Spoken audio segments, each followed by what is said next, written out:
Hello everyone, welcome to our YouTube channel study with friends. जो बाल विकास और शिक्षा शास्त्र वाला जो टॉपिक चल रहा है उसके अंतर्गत हम जो यूनिट फर्स्ट स्टार्ट किए आज उसको आगे और कंटिन्यू करते हैं। आज का जो टॉपिक है वो बहुत इंपॉर्टेंट है, याद रखिएगा। ऑलरेडी सीजीटेट के क्वेश्चन सीजीटेट में इससे रिलेटेड क्वेश्चन आए हुए हैं। ठीक, तो चलिए स्टार्ट करते हैं। ये जो टॉपिक है ये है आपका जीन पियाजे का संज्ञानात्मक विकास का सिद्धांत। ठीक है, इसको इंग्लिश में बोला जाएगा कॉग्निटिव डेवलपमेंट थ्योरी। किनका? जीन पियाजे का। ठीक, देखिए सबसे पहले जीन पियाजे के बारे में थोड़ा सा देख लेते हैं कि जीन पियाजे है क्या। ये स्विट्जरलैंड के मनोवैज्ञानिक है। जो जीन पियाजे हैं ये स्विट्जरलैंड के मनोवैज्ञानिक है। ठीक है, इनका जो सिद्धांत है संज्ञानात्मक विकास का सिद्धांत, जिसको कॉग्निटिव डेवलपमेंट थ्योरी कहा जाता है, ये जो सिद्धांत है इसको विकासात्मक सिद्धांत या अवस्था का सिद्धांत भी कहा जाता है। ठीक है, ये जो जीन पियाजे का कॉग्निटिव डेवलपमेंट थ्योरी है या संज्ञानात्मक विकास का सिद्धांत है, इसे क्या कहा जाता है? विकासात्मक सिद्धांत तथा अवस्था का सिद्धांत भी इसको कहा जाता है। क्लियर है यहाँ तक? ये मैं नीचे लिखी हूँ, इसको आप लोग फर्स्ट पॉइंट पे लिखिएगा। जीन पियाजे के बारे में सबसे पहली बात ये कि ये स्विट्जरलैंड के मनोवैज्ञानिक हैं, और दूसरी चीज कि इनके द्वारा जो दिया गया संज्ञानात्मक विकास का जो सिद्धांत है इसे विकासात्मक सिद्धांत या अवस्था का सिद्धांत कहा जाता है। ये दो पॉइंट क्लियर हुआ।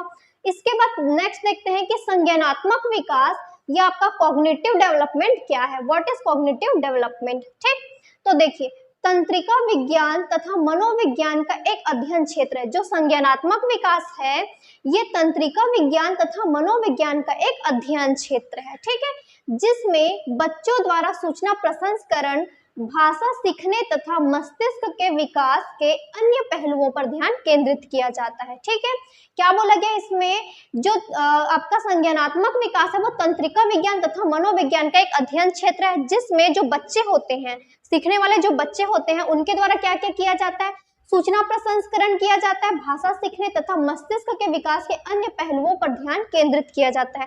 सूचना प्रसंस्करण का मतलब यह है कि सूचनाएं अपने दिमाग में वो केंद्रित करते हैं या उसको एब्जॉर्ब करते हैं या उसको एक्सेप्ट करते हैं। उसके बाद उससे रिलेटेड जो चीजें हैं, जैसे देख करके सीखना होता है तो सबसे पहले उनका माइंड उस चीज को एक्सेप्ट करता है, फिर जो वो सीखे रहते हैं उसको वो अप्लाई भी करते हैं। ठीक है, यही चीज है भाषा सीखने तथा मस्तिष्क के विकास के अन्य पहलुओं पर ध्यान केंद्रित किया जाता है। ये संज्ञानात्मक विकास कहलाता है। ठीक है, अब नेक्स्ट पॉइंट देखते हैं संज्ञानात्मक विकास की अवधारणाएं, कॉन्सेप्ट ऑफ कॉग्निटिव डेवलपमेंट। ठीक है, तो देखिए ये जो संज्ञानात्मक विकास की अवधारणा है इसके अंतर्गत चार अवधारणाएं हम पढ़ने वाले हैं। ठीक है, ये थर्ड, ये आपका फोर्थ। ठीक, कॉग्निटिव जो डेवलपमेंट है इसका सबसे पहला अवधारणा है अनुकूलन, जिसको बोला जाता है एडॉप्टेशन।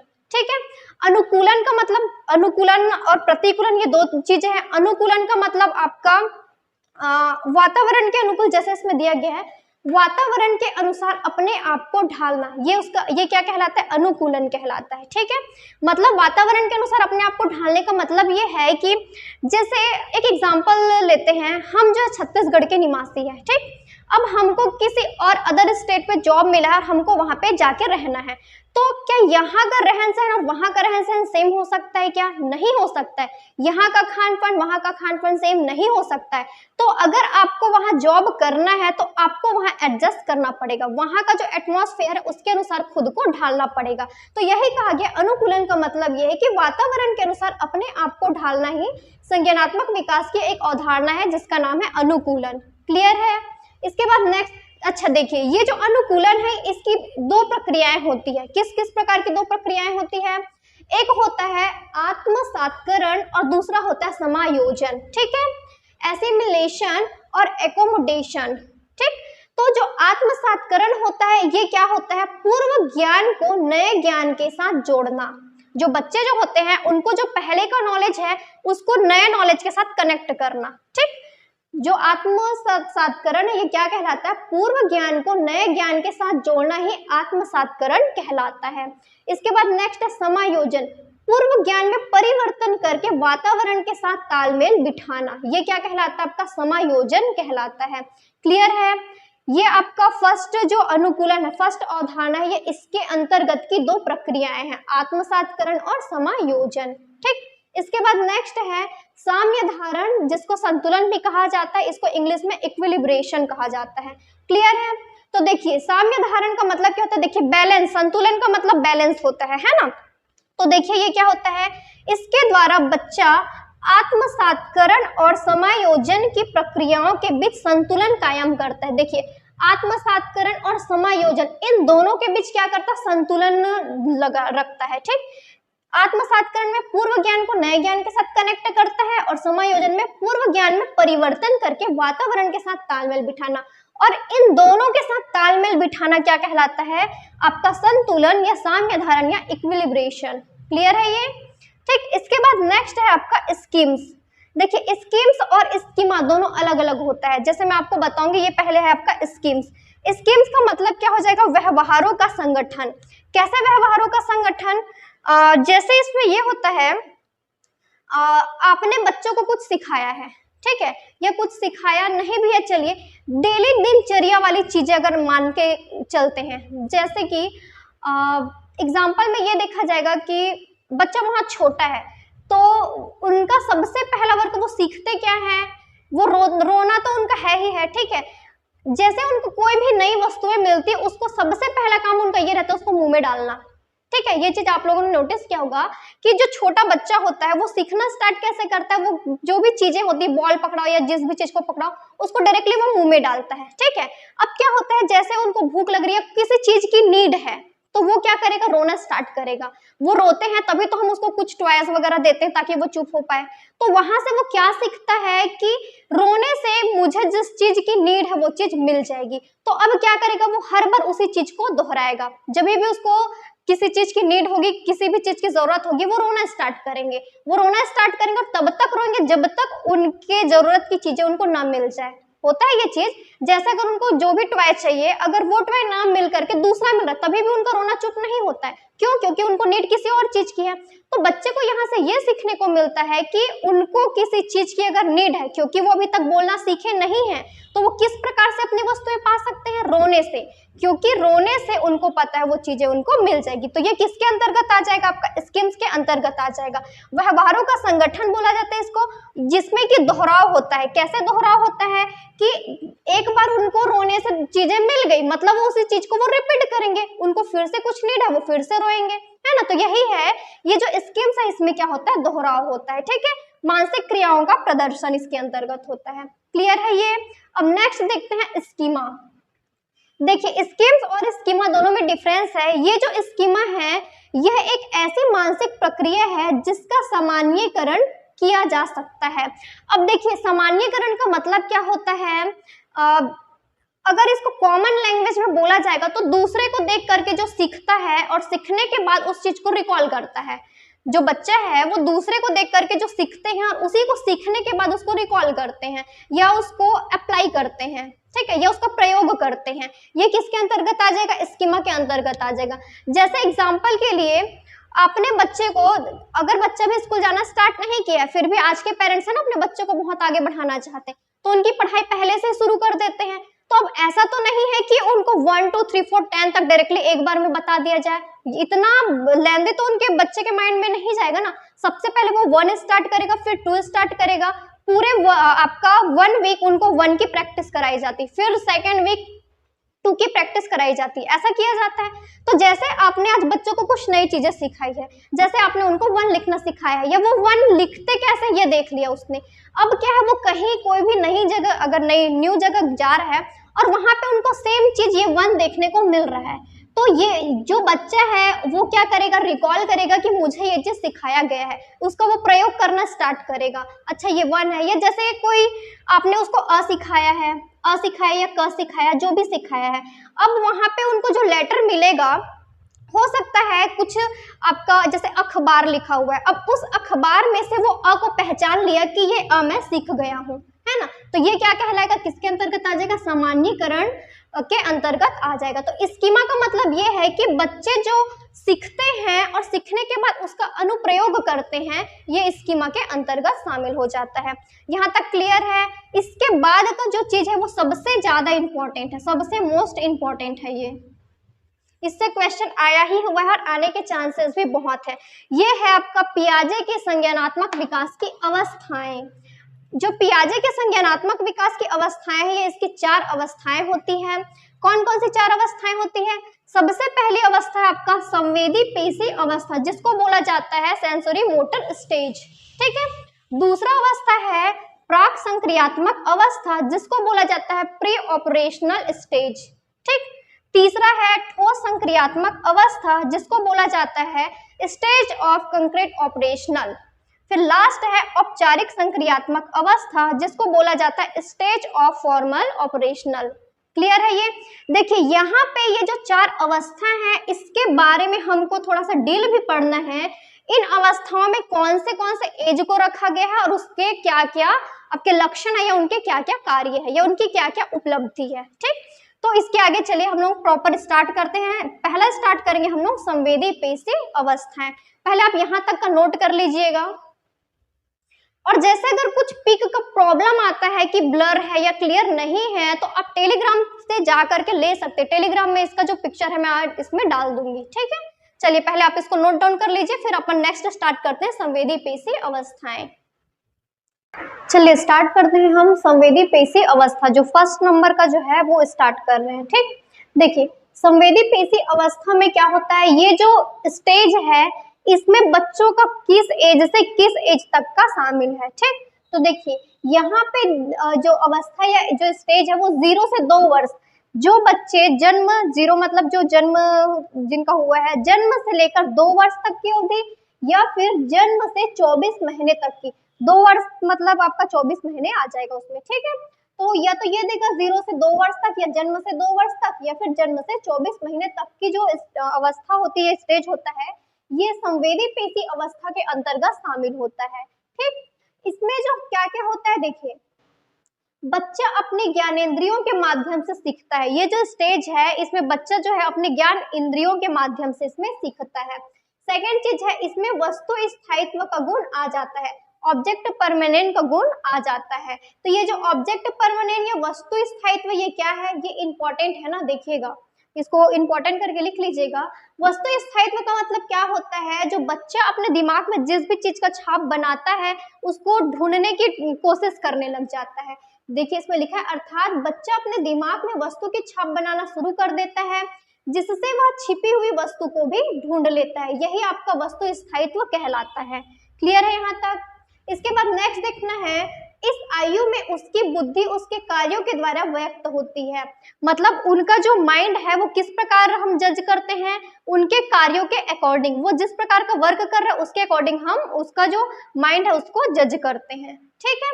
देखिए जो आपके जो जीन पियाजे हैं, है ना, इन्होंने क्या किया है, जो संवेदी पेशी अवस्था है इसकी और आपको 6 उप अवस्थाएं दी गई है, ठीक। जो जीन पियाजे जी हैं इनके द्वारा संवेदी पेशी अवस्था की और अलग से 6 उप अवस्था बांटी गई है, ठीक है। तो देखिए कौन कौन सी 6 अलग से उप अवस्थाएं हैं। सबसे पहला है प्रतिवर्त क्रियाएं, जिसको बोला जाता है आपका रिफ्लेक्स एक्टिविटीज, ठीक। प्रतिवर्त क्रियाएं या रिफ्लेक्स एक्टिविटी, इसमें आपको और कुछ भी डील नहीं जाना है। इसमें बस आपको ये याद रखना है कि ये जो अवस्थाएं 6 अवस्थाएं कौन कौन सी होती है और उसमें कौन कौन सा एज शामिल है, क्योंकि जरूरत से ज्यादा चीजें थ्योरिकल आप करेंगे कितना पढ़ पाएंगे, जो इंपॉर्टेंट है बस उतना याद रखते जाइए, ठीक। तो प्रतिवर्त क्रियाएं या रिफ्लेक्स एक्टिविटीज जो है इसके अंतर्गत जो बच्चों का जो स्टेज है 0 से 1 माह तक के जो बच्चे हैं ये शामिल होते हैं प्रतिवर्त क्रियाएं के अंतर्गत। नेक्स्ट है ये फर्स्ट उप अवस्थाएं हो गया। सेकेंड उप अवस्था या स्टेज जो है ये आपका प्रमुख वित्तीय प्रतिक्रियाएं, जिसको बोला जाता है प्राइमरी सर्कुलर रिएक्शन, ठीक। इसमें जो स्टेज है बच्चों का 1 से 3 माह तक के बच्चे इसमें शामिल होते हैं। क्लियर है? इसके बाद नेक्स्ट है गौण वृत्तीय प्रतिक्रियाएं, या इसी को बोला जाता है secondary circular reaction.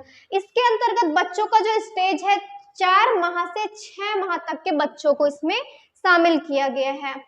Fourth number का है गौण प्रतिक्रियाओं का समन्वय, इसको बोला जाता है कोऑर्डिनेशन सर्कुलर रिएक्शन। इसमें जो स्टेज है बच्चों का वो 7 से 10 माह तक के बच्चों को इसमें शामिल किया गया है। फिफ्थ नंबर का है तृतीय वृत्तीय प्रतिक्रियाएं, जिसको बोला जाता है टर्सरी सर्कुलर रिएक्शन।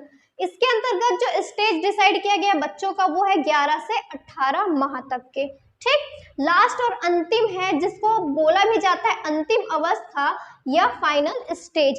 ये स्टेज कब, जब बच्चे आपका जन्म से लेकर के 2 वर्ष तक का जो अवधि वो पूरा कर लेते हैं या 24 माह तक की अवधि पूरा कर लेते हैं, लगभग 24 माह, तो ये किस स्टेज में शामिल हो जाते हैं, अंतिम अवस्था में ये शामिल हो जाते हैं। क्लियर है, इनका 6 जो उप अवस्थाएं वो आप लोगों को क्लियर हुआ।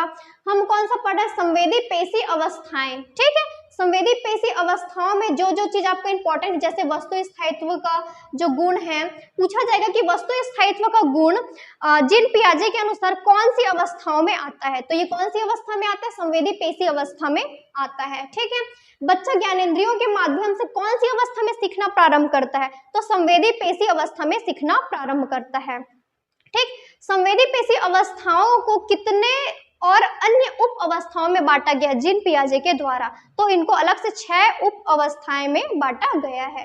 क्लियर है यहाँ तक। इसके बाद देखते हैं इस अवस्था की थोड़ी सी जो विशेषता है, ये क्या विशेषता होती है। इसमें दिया गया है शिशु संवेदी अनुभवों का शारीरिक क्रियाओं के साथ समन्वय करते हुए संसार का अन्वेषण करता है। देखिए, संवेदी अनुभव का मतलब क्या है, जो बच्चा जो देखता है उसी का कॉपी करता है, उसी का नकल करता है। तो उसका नकल कैसे करेगा, जो भी एक्टिविटी वो सामने वाले से देख रहा है या अपने पेरेंट्स से देखता है, उसको वो अपने ऊपर ही अप्लाई करने की कोशिश करेगा। ठीक है, यहाँ पे वही दिया गया कि शिशु संवेदी अनुभव का मतलब जो देख करके सीख रहे हैं वो उनका अनुभव होगा, उसको शारीरिक क्रियाओं के साथ समन्वय करके, मतलब कोऑर्डिनेट करके, शारीरिक क्रियाएं मतलब अपने बॉडी में जो भी एक्टिविटी उनको करना है उसके थ्रू वो चीजों को क्या करेंगे, कोऑर्डिनेट करेंगे और करते हुए संसार का अन्वेषण करना। अन्वेषण का करना का मतलब ये होता है आपका खोज करना या चीजें जानने के लिए जिज्ञासुत होना, है ना। तो बच्चे में बहुत ज्यादा जिज्ञासा होती है कुछ भी चीजों को जानने के लिए। तो यहाँ पे इसका मीनिंग यही है कि वो एक्सपीरियंस कैसे लेंगे, देख करके लेंगे और देख करके जो चीजें सीख रहे हैं उसको अप्लाई खुद में करेंगे और ऐसा करते करते जो संसार में और भी जितने भी एक्टिविटीज है इसकी वो खोज करते हैं। ये आपका अन्वेषण करना कहलाता है। क्लियर है, तो ये कौन से वाली अवस्था की जो विशेषता है, ये है संवेदी पेशी अवस्था की विशेषता। ठीक, इसके बाद सेकंड हम देखते हैं पूर्व संक्रियात्मक अवस्था। पूर्व संक्रियात्मक अवस्था में अगर देखा जाएगा इसका जो अवधि होता है, एक अवस्था का जो आपका ईयर बोलना चाहिए बच्चों के लिए, 2 से 7 वर्ष तक के बच्चे इसमें शामिल होते हैं। 2 से 7 वर्ष तक के जो बच्चों की जो अवस्था होती है ये पूर्व संक्रियात्मक अवस्था में शामिल होती है। ठीक, इसमें देखिए पूर्व संक्रियात्मक बोला गया। पूर्व का मतलब क्या होता है, पहले। तो यहाँ पे देखिए यह क्रिया करने से पहले की अवस्था होती है। पूर्व संक्रियात्मक मतलब क्रिया करने से पहले की अवस्था। ठीक, यह क्रिया करने से पहले की अवस्था होती है। इसमें बच्चा सामने वाली चीजों को देख पाएगा, ठीक है, समझ भी पाएगा, लेकिन कोई क्रिया नहीं कर पाएगा। क्योंकि कोई क्रिया नहीं कर पाएगा इसीलिए इस अवस्था को क्या बोला जाता है, क्रिया करने से पहले की अवस्था। समझ आ रहा है, क्रिया करने से पहले की अवस्था कौन सी अवस्था को बोला जाता है, पूर्व संक्रियात्मक अवस्था को।